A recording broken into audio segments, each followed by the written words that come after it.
What kind of man performs surgery with no training, no tools, and no chance of survival? And even more strange, why was he holding a razor over his own wife's stomach? Switzerland, the year is 1500. A woman, Elizabeth Alice Patchen, is in labor. But this isn't just a long labor. It's been days.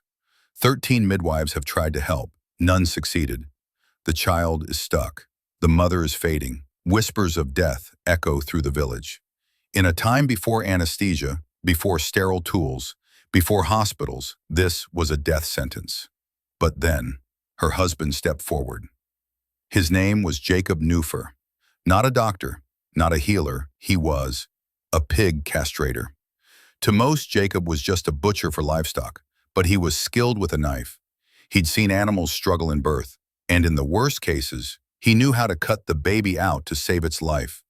Now he looked at his wife, broken, burning with fever, slipping away, and he made a decision. Jacob begged the town authorities for permission to do something no man had done before: cut his child out of a living woman. It had never worked before. In fact, no woman had ever survived it.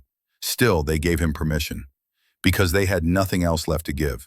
No gloves, no medicine, just his hands and a razor.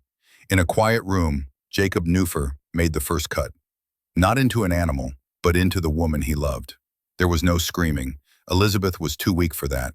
There was only blood and silence and Jacob's shaking breath. And then, a cry. Not hers, the baby's. The child was alive. But the real miracle wasn't the baby. It was Elizabeth. Somehow, in an era where most people died from even minor wounds, she survived. She healed.